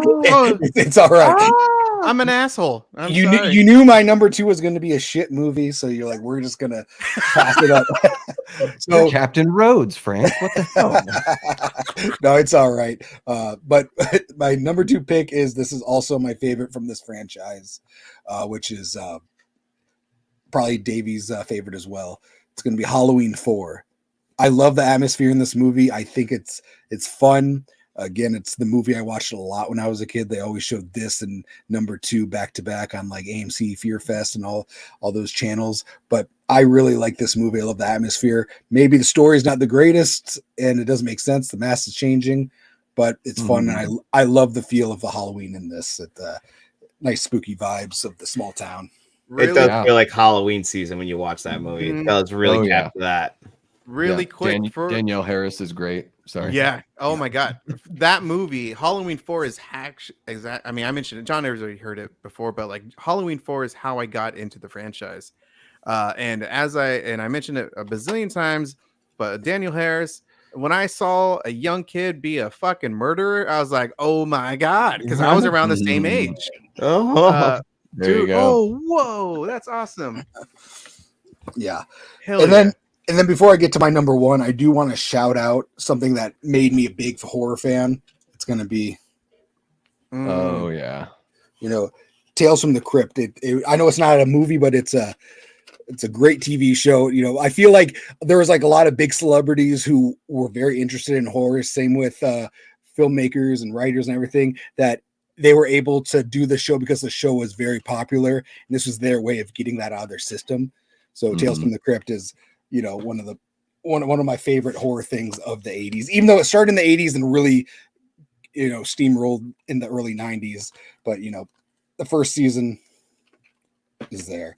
But so my number 1, if you watch my channel, it's no surprise, but it's going to be Child's Play by Tom. I want to say Tom Robbins, wasn't it? Tom Holland. Tom Holland, not Spider-Man. He Dude, wasn't born yet. That's that one. So I was going to a convention a few years back, and they announced Tom Holland was going to be there, and I got so excited, but I didn't realize that the new Spider-Man's name was Tom Holland, and it was him. And I was probably the only person who was very disappointed by that. By that, everyone's like, "Oh my God, the new Spider-Man!" Because this was like maybe 2016 or whenever the new Spider-Man came out. I was like, I had no idea his name was Tom Holland, but I was so excited. And then like, no, it's it's even better. I was like, I'm not for you, but yeah, Is it? Always, yeah. This movie's always been in my life. It's one of my go-to movies, so I love it.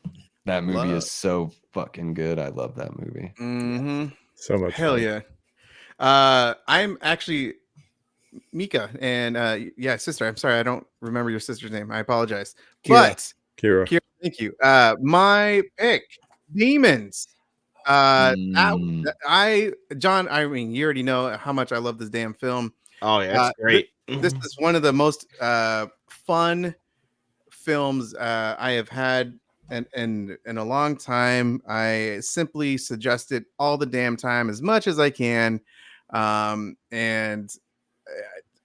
the colors to it, the cheesy acting that it has in it, the practical effects, it's a dumb kind of storyline, but I think it just overall it is one of the most enjoyable, fun horror films I have ever seen, and I will preach the damn movie until the day I die. I'm not a big. I think 2 is okay, but Demons, the first one, and to me, it's a classic. It's an Italian horror film, and if you guys don't know about it, but highly recommend it. So that is my pick. What I wanted to bring up really quick is you guys. I brought it up in a thread, but I wanted to know from you guys, what is your favorite? You can bring up 1 or 2. I don't care, but what is your favorite kind of like non-popular horror film? I asked that in the thread, and I hope maybe you guys have a copy, or just maybe thought about it. But I wanted to think about it. I wanted to bring it up because there's so many great movies in the 80s, within the 80s. And it's been like 40 damn years. So some of these movies people might know already. However, they're not as popular as Freddy, as Child's Play, as like, the Mount Rushmore of like, Mhm. of those franchises. So, John, I'm going to start with you. What is one, or maybe you have a couple favorites that that you have that's not too popular? Well, actually, my two I was thinking of. Well, the first one is Shocker. We talked a little bit about it earlier, but I love Shocker. I think that's just an underrated gem from the 1980s. But another one that I really like is the movie Dead Ringers, directed by David Cronenberg. Good one. I love Yeah. that movie. It got a TV show remake on Amazon actually pretty recently. I haven't seen it yet, but the movie starring Jeremy Irons, that should have won him the Academy Award. He ended up winning the next year for Reversal of Fortune because he is perfect as those twins in that movie. And that movie gets under your skin, especially by the very end of it, which, Cronenberg, that's what he's great at. This is the guy who made The Fly as well in the 1980s. So, Cronenberg had a pretty good 1980s also. But, just in a different subgenre with the body horror. But, man, I love Dead Ringers. Yeah. KB. The only one that I could think of, and I thought this was really big when I was younger, but the more and more I talk to people, they still don't know about Happy Birthday to Me. And to me, this is like, it's a mystery, it's a slasher. A lot of the elements that are in this, you see them later on in slashers. Another one that people talk about is Black Christmas as being an early slasher. I mean, slashers really go back to Psycho and Peeping Tom, but I mean, like getting into like the 80s style of slasher movies, I think those two were really instrumental. So I show this to people who's never heard of it, and they're like, "Oh my gosh, that was so good!" And and Possession is another one as well. Yeah. Can't wait for that 4K. The Double Feature podcast said that Possession's a great one. Yeah, I love Possession. There is I do have the Umbrella 4K of it, and there was also a French 4K as well, which I had. Davey, what about you? So it was brought up earlier in the chat. I believe it was Double Feature that had mentioned that. I would pick The Prowler. Joseph Zito directed that one. Tom Savini does the effects. The Prowler does, if I'm being fair, it suffers from some slow movement in the, middle to right before the final act. But I do really love the way that the killer looks. I like the way the film looks in general. And I do think that out of all the, franchise or the movies that could have spawned a franchise, like I would love to see that Prowler character come back. Like I love the look of that character. They could modernize it. I love those old like revenge whodunit slashers from the 80s, like My Bloody Valentine is that way. It's one of the reasons why I really love Thanksgiving, is because Thanksgiving reminded me of the Prowler and My Bloody Valentine. And The Prowler is just one of those movies that's always sort of a little bit of like a brain worm that's just always making me think about it, and don't hear it talked about too much. Yeah, good pick, man. Cody. It's gonna be Jaws 4. No. Something's wrong with your connection, Cody. I don't know what happened. Yeah. Man, I tell you what, if they just kept that movie in Amity during Christmas, they could have made a good movie out of that. It has really good vibes in the beginning. It was a revenge whodunit. Everything you wanted. 2 Bahama Mamas, please. No. I'm gonna say Slumber Party Massacre, like 1 and 2. Ooh. I think those are great movies. The second one, like if you try to explain the second one to people, I think it would turn you off if you kind of explained it to them. But if you watch it and experience it, you're like, this. I don't even know what I just watched, but in a good way. It was like a fever dream, but it was in a good way. I really did enjoy the second one a lot. But if you were to tell me what it was about, I'd be like, that's not on the top of my list of watching that now. But I really do enjoy that one and the first one. I think they're pretty well set up, especially when it took me a while to watch Slumber Party Massacre 1 and 2. Just because they're sleazy, they're very low budget, very early 80s kind of thing. But when I did give them a chance, it's like, man, these weren't as as sleazy as you think they would be. Mhm. But I really did enjoy that. And another one this is more of a thriller, but it's called Dead Calm. It's from '89 Oh, Yeah. with I think it's Ed the guy from Jurassic Park, and it has Billy Sam Zane. Neill. Sam Neill, Billy Zane, and Nicole Kidman, where they're on a houseboat. Mm. It's a really Mhm. good movie. I haven't heard of that one. Yeah, I'm really into thrillers, so I try to sneak those in whenever I can. Yeah, man. I'm really into the song Thriller, so I try to sneak that in whenever I can. That's actually a good move. That's a good thing that got people into horror as well. You Yeah, know, the short Yeah. film. having some huge thing like Michael Jackson talk about horror. You know, that got people's attention for sure. And of course, they brought Vincent Price, iconic, and yeah, bringing the old and the new at that time. Yeah, that's perfect. My movies, because I got some movies, man. Would be Burial Grounds. So there's a little bit of a theme. Burial Ground, I love it. It's an Italian horror film. It's got it's my top 3. I still think it's my top 3 zombie films of all time. It's like so bad but so good.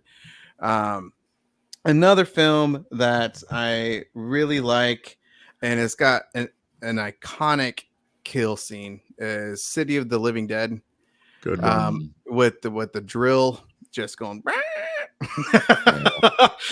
Good old And it, Fulci, man. yeah. Because someone brought it up. I don't know if it was Eli, but like it's part of the whole trilogy of From Beyond. I love From Beyond. This is actually supposed to be getting a 4K from Grindhouse releasing. I think sometime in 2025 as well. It's supposed to be like a 3 or 4 pack disc and everything. So so those movies, all 3 of them, From Beyond, City of Living Dead, if you just love just gruesome kills, these movies are for you, man. Oh my goodness, man, I just simply love it. But yeah, guys, thank you so much for just talking 80s horror. I really appreciate it. Again, their links to their YouTube channels is down in the comment section, and I'll put it on the description section as well. So follow them. And yeah, guys, really quick, promote your channels. So John, I'll start with you. All right, yeah. Follow me on Let's Talk Entertainment Media, doing 4K Blu-ray reviews. Got Let's Talk Physical Media on Sundays, Q&A show on Saturday, and whatever else. Always here on Tuesday with Frank, so you'll always find me here. And thanks, Frank, for having me on. And nice to meet all you guys. It was great to finally chat with a lot of you guys. Hell yeah, you too, man. KB. KB loves movies. I am not in the midst, almost halfway through my double features in October challenge. So every day I'm watching 2 movies, reviewing the 2 movies that I watched the day before, at least once a week, having a conversation, which is the thing that I do on my YouTube channel, where I have a conversation with a fellow movie lover. So we're going to incorporate the double features into that. Just had Our Life in Horror on last night, and I'm going to be doing that all through October. I think next week we're having the guys from Nightmare Junkhead podcast. They're really big in the Midwest, so it's going to be cool to have them on and just talk to movies. They talk about Demons. That's one of the 2 movies that they recommended for me. So if you want to find out what I thought and also what the other movie is, come and join us Monday night. Davey. Yeah, I'm really easy to find. You just look up Davey Deathray on YouTube, Instagram, Twitter, whatever the heck. I do a lot of live content on my channel, but I'm also doing pre-recorded reviews of every episode of Tales from the Crypt. So right now I'm just rounding out the very first season, and just a whole bunch of content here this October. This is like my first official October. It's been, I started my channel about 14 months ago, but this is like the real October for me, our first real one.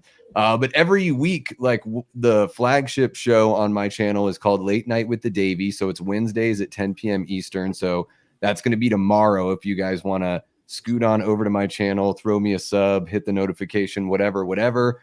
Tomorrow we've got Vincent DeSanti from Womp Stomp Films on as our guest. That's a live show that we do, so you guys can interact. You can ask Vin some questions. You can hang out with us. It's really cool. I wear a blazer. It's like a late night talk show sort of format a little bit. And to round out October, I've got Damien Maffei from The Strangers Pray at Night and Haunt will be on next Wednesday. Matt from Mad Blood here on YouTube will be there on the 23rd. And then to close out the month, I have Lee from Drum Dums on the channel for Late Night with the Davies. So that's my main thing. Come and check me out. And yeah, this has been awesome, Frank. Thank you so much for putting it together, and great to meet you guys. Yeah, no problem. Cody, go ahead. My name is Cody from Dude Who Loves Movies. You can find me on YouTube and Instagram. That's Dude Who Loves Movies, one word. I have a stream coming up. I think it's next Tuesday. It's the 30th anniversary of Little Giants. So me and Fachi from Fachi Cinema will be doing a live watch along. That's awesome. That's one of our favorite movies, and it happens to fall right in the middle of spooky season, but we're like, we have to do it. So next week, football season 2. Football season, Yeah. And then the week after, I don't know if I'm allowed to announce the date yet, so I won't. But coming up soon, we have a Rad Dudes, and we're going to be talking about some like our Halloween costumes from when we were little kids, and hopefully show some pictures and stuff like that, and talk about what we did when we were kids in Halloween. So that's what you have to look up. And Rad Dudes is myself and Born to Be Rad. Hell yeah. As for me, what's up, y'all? Next Tuesday, I will be having my panel guest will be John from Let's Talk Entertainment Media, Daniel from the Cobwebs channel, the Bearded Film Guy, and Beyond Media. We will be talking about Beyond the Grave Media. We will be talking about obscure horror movies. And so I can't wait for that one as well. And then I think I'm gonna do like a watch party on 2 Tuesdays from now, and I'll obviously do another live stream for the last Tuesday to go out with a bang. But yeah, guys, thank you again for joining, and thank you everyone. Again, don't forget to like and subscribe to all these wonderful people. So thank you guys, and have a good one. Take care, y'all.